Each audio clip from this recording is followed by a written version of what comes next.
అందరికీ నమస్తే అండి. వైఎస్ఆర్‌సీపీ పార్టీకి నిజంగా సిగ్గు, శరం అనేది లేనే లేదండి. ఎందుకంటానంటే ఈ మాట, కొద్దిసేపటి క్రితం సిదిరప్పలరాజుని పోలీసులు అరెస్ట్ చేశారు. ఎందుకు అరెస్ట్ చేశారనేది అందరికీ తెలిసిందే. కొన్ని రోజుల కిందట సిదిరప్పలరాజు కొడుకు దానయ్య అనే వ్యక్తిని బైక్‌తో గుద్ది చంపేశాడు. ప్రమాదమే, యాక్సిడెంటే, కావాలని గుద్దేసి చంపేశాడని చెప్పేసని ఎవరు అనరు. కాకపోతే ప్రమాదం జరిగిన తర్వాత ఒక వ్యక్తిని గుద్దేసిన తర్వాత మన బాధ్యత ఏంటి? ఆగి ఎవరినైతే గుద్దేశారో ఆ వ్యక్తికి ఎలా ఉందో కనీసం చూడాలి. కనీసం హాస్పిటల్‌కి తీసుకెళ్ళి చికిత్స చేపిస్తే బ్రతుకుతాడో లేదో, బ్రతకొచ్చు, బ్రతకకపోవచ్చు తర్వాత సంగతి. మన బాధ్యతగా మనం హాస్పిటల్‌కన్నా తీసుకెళ్ళాలి. కానీ అలా చేయలా. గుద్దేసి పారిపోయారు. ఆ వ్యక్తి చనిపోయాడు. చనిపోయిన తర్వాత సిదిరప్పలరాజు ఎంటర్ అయ్యి తన కొడుకు ప్లేస్‌లో మరొకరిని పెట్టే ప్రయత్నం చేశారు. ఆ కేసులో మరొకరిని ఇరికించే ప్రయత్నం చేశారు. అంటే తన కొడుకుని కాపాడుకోవడానికి. అన్నిటికంటే ముందు ఏం చేశారు? ఇంటికి రాగానే కొడుకుని కారులో హాస్పిటల్‌కి తీసుకెళ్ళిపోయాడు. కొడుకు దున్నమొక్కలా బాగానే ఉన్నాడు. బ్రహ్మాండంగా ఉన్నాడు. ఎక్కడ చిన్న గీత కూడా పడలా. కొడుకు బ్రహ్మాండంగా ఉన్నాడు. దిగ్గొట్టిన రాయిలాగా ఉన్నాడు. కొడుకుని మాత్రం హాస్పిటల్‌కి తీసుకెళ్ళిపోయాడు. గుద్దేసిన వ్యక్తి ఎలా ఉన్నాడో కూడా కనీసం పలకరించలేదు, చూడలేదు. ఆ తర్వాత జరిగిన సంఘటనలు అందరికీ తెలిసిందే. ఇవాళ అరెస్ట్ చేస్తే, ఇవాళ సాక్షులు ఏమని మాట్లాడుతున్నారు అనుకుంటున్నారు? ఏదో చిన్న యాక్సిడెంట్ అంట, బీసీ నాయకుడంట, బీసీల పైన ప్రభుత్వం కక్ష సాధిస్తుందంట. అంటే వీళ్ళు మాట్లాడే మాటలు. ఒకసారి మా ఈశ్వర్ గారు ఏమని మాట్లాడుతున్నాడో వినిపిస్తా చూడండి.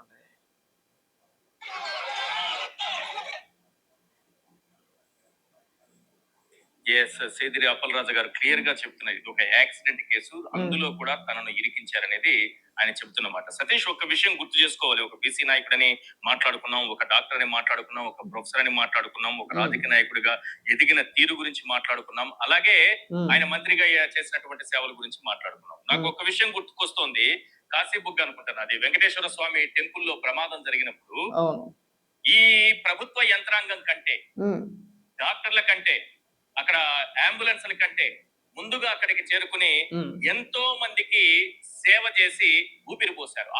ఎంతో మందికి ఏమి సేవలు చేసి ఊపిరేం పోసేలా అక్కడికి వెళ్ళి ఆ జరిగిన తొక్కిసలాట ఏదైతే ఉందో దాన్ని కూడా రాజకీయ రంగు పులివేసే ప్రయత్నాలు చేశారు. ప్రభుత్వం పైన విమర్శలు చేసే ప్రయత్నం చేశారు. ఎంతో మందిని కాపాడేశాడు. ఎలాంటి అప్పాబయ కౌరులు వద్దండి, ఎవరిని ఏమి కాపాడలేదు. అక్కడికి వెళ్ళి అందరితో పాటు వెళ్ళారు. అక్కడికి వెళ్ళి ఏదో విమర్శలు చేయాలని చెప్పేసి ప్రభుత్వం పైన విమర్శలు చేశారు. ఎవరు చూడలేదు అవన్నీ కూడా, అందరం చూసినవే. ఇక్కడికి వచ్చి మళ్ళీ ఇక్కడ తెచ్చాకోర్లు. అంతమందిని కాపాడేసిన వ్యక్తి, ఎంతో మందికి సేవ చేసిన వ్యక్తి కొడుకు ఒక వ్యక్తిని గుద్దేసి ఇంటికి వస్తే కనీసం గుద్దేసిన వ్యక్తి ఎలా ఉన్నాడో ఏంటో, నువ్వు ఎలా వచ్చేసావురా?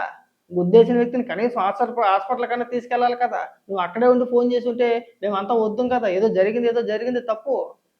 చట్ట ప్రకారం నేను ఏం చేయాలో చేస్తారు పోలీసులు. ఆ తర్వాత మేము ఎలా బయటికి తీసుకురావాలో నా ప్రయత్నం నేను చేస్తానని చెప్పేసి అనడం మానేసి కొడుకు ప్లేస్‌లో ఇంకొకరిని ఇరికించే ప్రయత్నం ఎందుకు చేశాడండి? మరి దానికి సమాధానం చెప్పాలి కదా. నిజంగా అంత మంచి స్వభావం కలిగి ఉంటే ఏం చేయాలి? జరిగిందేదో జరిగిందిరా, చట్ట ప్రకారం పోదాం, చట్టం ఎలా చెప్తే అలాగా నిన్ను తీసుకెళ్ళి పోలీసుల ముందు అప్పచెప్తాను. వాళ్ళు పెట్టే సెక్షన్లు వాళ్ళు పెడతారు. ఆ కేసులు ఏదో నమోదవుతాయి. ఆ తర్వాత కోర్టులో చూసుకుందాము. ఎవరైతే చనిపోయారో ఆ కుటుంబానికి ఆర్థికంగా నిలబడదాం. వెనకాతల ఎంతో కొంత ఆర్థిక సహాయం చేద్దాం. మనం ఆ కుటుంబానికి మనం అండగా నిలబడదాం. కేసు లేకుండా రాజీ చేసుకున్నా పర్వాలేదు. ఎంతమంది రాజీ చేసుకుంటలేదు? ఇలాంటి కేసులు రోజు ఎక్కడో చోట జరుగుతూనే ఉంటాయి. ఎంతమంది రాజీలు చేసుకుంటలేదండి? ఎంతో కొంత ఆర్థికంగా ఆ కుటుంబానికి సహాయం చేసి ఎంతమంది సెటిల్ చేసుకుంటలేదు? మరి అలాగేమైనా కుటుంబానికి ఇచ్చే ప్రయత్నం చేశారా? రూ. 1,00,000 ఇచ్చేస్తానన్నాడు ఏకంగా. ఎంత? ఏకంగా రూ. 1,00,000. రూ. 1,00,000 ఇచ్చేస్తాం మీకు. మీరు మా ఇంట్లో పనుకోనండి. మీరు మా ఇంటికి పనికి రండి. మా ఇంట్లో మీరు పని మనిషిగా జాయిన్ అవ్వండి అని చెప్పేసి అడిగాడు. మాజీ మంత్రి, మాజీ శాసనసభ్యుడు, మాజీ మంత్రి రూ. 1,00,000 ఇచ్చేస్తానన్నాడు ఏకంగా కుటుంబానికి. నలుగురు అనాథలైపోయారు. ఆ దానయ్య కుటుంబ సభ్యులు నలుగురు అనాథలైపోయారు. చిన్న పిల్లలు. కనీసం తినడానికి తిండి లేదు. ఆ పిల్లోడికి ఒంట్లో బాగోపోతే ఎవరో బిస్కెట్ ప్యాకెట్ ఇస్తే ఆ బిస్కెట్ ప్యాకెట్‌ని మంచినీళ్ళలో ముంచి తినిపిస్తుంది ఆ తల్లి. అంత దీన పరిస్థితుల్లో ఉంటే ఏకంగా రూ. 1,00,000 ఇచ్చేస్తాను, నువ్వు మా ఇంట్లో పనికొచ్చానన్నారు. ఏమైంది మరి? మీరు చెప్పే మాటలకి, ఇక్కడ జరిగిన సంఘటనలకి, ఇక్కడ వీళ్ళు చేసిన పనులకి ఏమన్నా పొంతనుందా? ఇక్కడ మనం మాత్రం ఎలివేషన్లు ఇక్కడ. మాట్లాడు, ఇంకా మాట్లాడు. ఊపిరిని వైద్య సేవలతో ఆయన నిలిపి వారి ప్రాణాలను కాపాడిన సందర్భాన్ని చూసాం. అటువంటి వ్యక్తిని వాళ్ళ కుమారుడు చేసినటువంటి ఒక చిన్న యాక్సిడెంట్ పెద్ద యాక్సిడెంట్ ఒక ప్రమాదం అయితే జరిగిపోయింది. తప్పే, దాన్ని ఎవరు కాదనరు. కానీ ఒక యాక్సిడెంట్ జరిగితే తండ్రిని కూడా ఇరికించడం ఏంటి? ఎందుకు ఇరికించారంటే చెప్తా నాకు. అది హిట్ అండ్ రన్‌లోకి వచ్చింది. ఒకవేళ నిజంగా ప్రమాదం జరిగితే మనం గుద్దేసి పారిపోకూడదు. పారిపోతే నేరం అవుద్ది. హిట్ అండ్ రన్ కేసులు నమోదు చేస్తారు. అది కాకుండా ఒక మాజీ శాసనసభ్యుడు, మాజీ మంత్రి, రాజకీయ నాయకుడు కొడుకుని కాపాడుకోవాలనే ప్రయత్నంలో సాక్షుల్ని అంటే సాక్ష్యాధారాలు మాయం చేసే ప్రయత్నం చేస్తూ కొడుకుని తప్పించాలి పక్కకి. ఆ కేసులో వేరొకరిని ఇరికించాలనే ప్రయత్నం అన్నమాట. అంటే తన కొడుకు ప్లేస్‌లో వేరొక వ్యక్తిని పోలీసుల ముందు లొంగిపోటు అయ్యేలా చేశారు. అంటే లొంగిపోని వెళ్ళి అక్కడికెళ్ళి తర్వాత మీ సంగతి తర్వాత చూసుకుంటాము. మా అబ్బాయి భవిష్యత్తు మాత్రం నాశనం అయిపోకూడదు అనే కన్నింగ్ ఏశారు. పోనీ అప్పుడు కూడా ప్రభుత్వం పెద్ద సీరియస్‌గా తీసుకోలా. ఇంత జరిగినా ప్రభుత్వం ఈ పైన సీరియస్‌గా చర్యలు తీసుకోలా. కానీ దాన్ని వీళ్ళు అలుసుగా తీసుకొని ప్రభుత్వం మన వరకు రాలేదులే, మన పైన కేసులు నమోదు చేయలేదులే, మనల్ని అరెస్ట్ చేయదులే ఇంకా అని చెప్పేసి అలుసుగా తీసుకొని నిన్న వైఎస్ఆర్‌సీపీ పార్టీ నాయకులంతా వెళ్ళి సిదిరి అప్పలరాజుని పరామర్శించి ఎంత విచిత్రమో చూడండి. ఆ సంఘటనలో చనిపోయిన వ్యక్తి యొక్క కుటుంబ సభ్యుల్ని పరామర్శించాల్సింది పోయి ప్రమాదానికి కారణమైన సిదిరి అప్పలరాజు కుటుంబాన్ని పరామర్శించి ఆ ధర్మాన ప్రసాద్ ప్రభుత్వానికి వార్నింగ్ ఇచ్చాడు. మీరు బీసీ నాయకుల మీద కేసులు పెడతారా, మీ సంగతి తెలుస్తాం, డామ్ డూన్ డకారం అని చెప్పేసి వదిలేస్తారా? నేను నిన్నే చెప్పా, ఈ విషయం పైన ప్రభుత్వం సీరియస్ యాక్షన్ తీసుకోవాలండి. మీరు ఎలాగే రెచ్చిపోతే అదునుగా తీసుకొని చివరికి ప్రభుత్వాన్ని విమర్శిస్తున్నారు. వీళ్ళు తప్పు చేసింది కాకుండా మళ్ళీ ప్రభుత్వం పైన విమర్శలు వదులుతారా? ఏం చేయాలి అంటే ఏమీ కాదులే, ఘటన జరిగి చాలా రోజులు అవుతుంది, ప్రభుత్వం మన దాకా రాలేదులే, ఇప్పుడు మన రివర్స్ గేమ్ వేయొచ్చు, ఇంకా ప్రభుత్వం పైన ఎట్టగట్ట బురద చల్లేయచ్చు, ఇంకా దీన్ని కూడా శవరాజకీయాలు చేసేద్దాం అని చెప్పేసి ప్లాన్ వేసారా? వదిలేస్తారు అలాగా? సిగ్గుశరం ఉండాలి మాట్లాడడానికి కొంచెమైనా కానీ. కాల్ డ్రాప్ అయింది.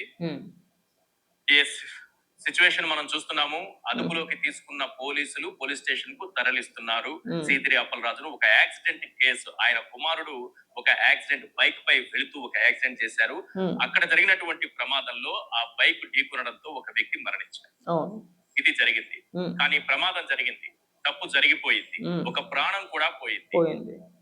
కానీ పోలీసులు ఎలా వ్యవహరించాలి? సన్మానం చేయమంటారా? కొంచెం చెప్పండి. సన్మానం చేయమంటే అలాగే సన్మానం చేస్తామండి. దాని ఏముంది? ఇప్పుడు సిదిరి అప్పలరాజు కొడుకుకి సన్మానం చేయమంటారా? చేస్తారు. సింపుల్గా, ఎంత సింపుల్గా చెప్పేస్తున్నారంటే ప్రమాదం జరిగింది, యాక్సిడెంట్ జరిగింది, ఒక ప్రాణం పోయినంత మాత్రాన పోలీసులు ఎలా వ్యవహరించాలో మీరే చెప్పేస్తారా? అవన్నీ మీరు రాసిచ్చే పోయారా? మరి మీకు మాకు రాసిచ్చాను, ఇక పోలీసులు ఎలా వ్యవహరించాలి, పోలీసులకి లేఖ ఇచ్చాను, ఒకటి పెద్ద లెటర్ ఒకటి ఇచ్చాండి, ఇలాగే వ్యవహరించాలని చెప్పేసి అని కేసులు పెట్టొద్దా?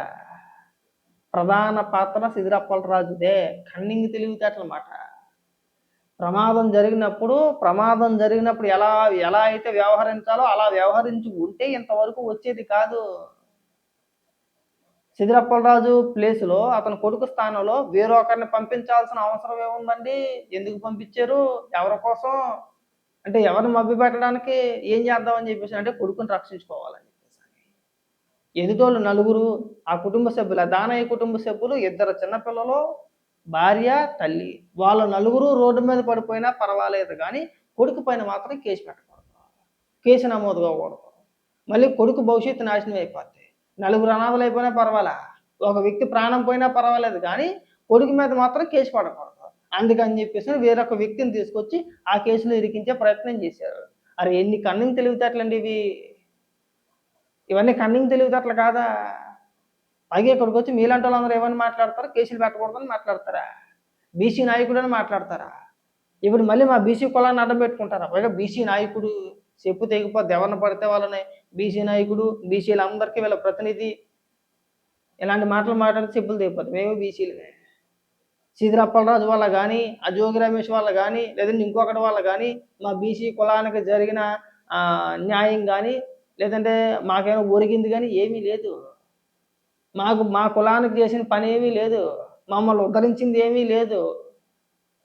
కులం పేరు చెప్పుకొని మా కులాన్ని అడ్డం పెట్టుకొని బీసీలు అని చెప్పేసి అడ్డం పెట్టుకొని వాళ్ళు సంపాదించుకున్నారేమో కానీ కులానికి చేసింది ఏమీ లేదు. నోటి దూల. మంత్రి స్థాయి మంత్రి అయిపోగానే ఫస్ట్ టైం మంత్రి అయిపోగానే హెచ్చరిక. కన్ను మిన్ను ఆనలేదు, ఎవరిని ఎలా మాట్లాడాలో తెలియలేదు ఆ రోజున. అన్నీ తిరిగొస్తాయి. కాలం ఎప్పుడు ఒకేలా ఉండదు, అయన్నీ గుర్తుపెట్టుకోవాలి మనం. ఇవాళొచ్చి మళ్ళీ కుక్కేడుపులు ఏడకూడదండి. అలాగండి, ఇలాగండి, ఇలాగండి, అలాగని చెప్పేసి. నిజంగా అంత చిత్తశుద్ధి ఉంటే ఇంతవరకు తెచ్చుకోకూడదు అనే ఆలోచన అతనుకుంటే ప్రమాదం జరిగిన రోజున సిద్రప్పలరాజు కొడుకుని సిద్రప్పలరాజే తీసుకెళ్ళి పోలీస్ స్టేషన్‌లో కూర్చోబెట్టి, ఇదిగో నా కొడుకు ఒకరిని గుద్ది చంపేశాడు. ఇతని పైన చట్టపరమైన చర్యలు తీసుకోండి. కన్న తండ్రిగా నా కొడుకుని ఎలా బయటికి తీసుకురావాలో నేను అలా తెచ్చుకుంటాను. న్యాయపరంగా న్యాయ పోరాటం చేస్తాను. నేను కోర్టుల్లో చూసుకుంటాను. బెయిల్ ఇస్తే ఓకే, లేకపోతే లేదు. ఆ శిక్ష ఏదో అనుభవిస్తాడని చెప్పేసి వదిలేసి రావాలి. అలా కాకుండా తప్పించే ప్రయత్నాలు చేసి వాళ్ళకి రూ. 1,00,000 ఇస్తాం, మీరు మా ఇంట్లో పని పని మనిషి కింద రండి అని చెప్పేసి ఆఫర్లు ఇచ్చి 4 రోజులు పోయిన తర్వాత, వారం రోజులు పోయిన తర్వాత ప్రభుత్వం ఎలాంటి చర్యలు తీసుకోలేదులే అని చెప్పేసి దాన్ని అలుసుగా తీసుకొని కొంతమంది నాయకులు పిలిపించుకొని తిరిగి ప్రభుత్వం పైన ఎదురుదాడి చేసే ప్రయత్నాలు చేయకూడదు. చేస్తే దాని పరిణామాలు ఇలాగే ఉంటాయి. ఎప్పటికైనా మీరు కాస్త సిగ్గుపడితే బాగుంటది. ఈ అంశంలోని మీరు శిథిల అప్పలరాజుకి అడ్డంగా నిలబడిపోయి మద్దతుగా మాట్లాడారనుకోండి, మీకు వచ్చే ఎన్నికల్లో 11 కూడా నిలబడవు. అసలు మీరు ఎందుకు మద్దతు ఇస్తున్నారో మీకన్నా అర్థమవుతుందా? కనీసం సిగ్గు శరం ఉందా అసలు మీకు? ఎందుకెళ్లారండి నిన్న ధర్మాన ప్రసాద్ ఇంకొంతమంది నాయకులు ఎందుకెళ్లారండి అక్కడికి? చనిపోయిన వ్యక్తి కుటుంబ సభ్యులను పరామర్శించడం మానేసి, ఆ చనిపోవడానికి కారణమైన వ్యక్తి, ఆ నిందితుడు ఎవరైతే ఉన్నారో వాళ్ళనెళ్లి పరామర్శిస్తారా? పైగా అక్కడికెళ్లి ప్రభుత్వానికి వార్నింగ్‌లు ఇస్తారా? ఎంత విచిత్రం అంటే ఇది. మిమ్మల్ని ఏమనాలో కూడా మాకు అర్థం కావట్లేదు ఒక్కొక్కసారి. ఇకనైనా సరే సిగ్గుపడితే బాగుంటది కొద్దిగా.